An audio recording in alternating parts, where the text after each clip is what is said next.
Hello friends, রিম্পাস ওয়ার্ল্ডে তোমাদের সবাইকে অনেক অনেক স্বাগত। আজ আমার একটা অর্ডার দেওয়া ছিল, স্টোরেজ বক্স অর্ডার দেওয়া ছিল, তো সেটাই আমার ডেলিভারি দাদা দিয়ে গেল। এটার দাম পড়েছিল মোটামুটি 905 টাকা, তো সেটা দিয়ে দিলাম আর আমাকে স্টোরেজ বক্সটা দিয়ে দিল। আর এটা আমি অর্ডার করেছিলাম মিশো থেকে। তো আমি কোথা থেকে অর্ডার করেছি সেটা আমি আর একবার লিঙ্কেও দিয়ে দেবো। আমি আবারও বলছি, মিশো থেকে আমি অর্ডার করেছি। মিশোর জিনিস অনেকে বলে খারাপ হয়, কিন্তু না, আমার ক্ষেত্রে সেটা কোনোভাবেই ঘটেনি। এটা খুব ভালো ছিল, খুবই ভালো ছিল জিনিসটা। আর এখানে দেখো আমি আর একটা লিঙ্ক দিয়েছি, রেড মার্ক করে দিয়েছি কপিরাইটের জায়গাটা।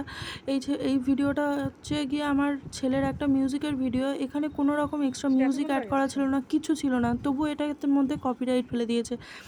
মানে এটা কেন করে, কিসের জন্য করে সেটা বুঝতে পারি না। কপিরাইট ফেলার কারণটা কি? এটার মধ্যে সম্পূর্ণ ভিডিওটা তোমরা দেখতে পারো ওই ভিডিওটাতে গিয়ে। ওটার মধ্যে কোনো রকম কপিরাইট ফেলার মতো কোনো জায়গায় ছিল না। এখানে দেখো আমার স্টোরেজ বক্স কমপ্লিট।